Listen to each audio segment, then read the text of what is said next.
ஞானஸ்தானம் பெற்று இயேசுவிடம் வாருங்கள். நீங்கள் இருளில் இருக்கிறீர்களா? தேவனாக இயேசு கிறிஸ்து உங்களுக்கு ஒரு வெளிச்சத்தை கொடுப்பார். உங்கள் பாவங்களை விட்டு மனம் திரும்ப வேண்டும். இயேசு ராஜாதி ராஜாவாக வருவார்.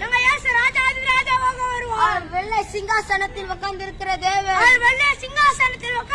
அவர் வருவார். தூதர்களோடு வருவார். இயேசு கிறிஸ்து வரப்போகிறார்.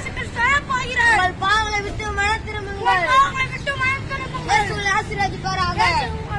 இயேசு கிறிஸ்து உங்கள் வீட்டார் அனைவரும் தேடி வருகிறார். இயேசு கிறிஸ்து பாவத்திலிருந்து விடுதலை கொடுக்க தேவ ஆட்டுக்குட்டியாக இருக்கிறார். அவர் நமக்காக மரித்தவராக இருக்கிறார். சிலுவையில தொங்கினார்.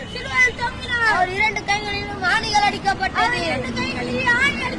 அதனால் நாம் கைகள் செய்த பாவங்களுக்காக கால்கள் சென்ற பாவங்களுக்காக இயேசு தாமே அடிக்கப்பட்டவராக இருந்தார்.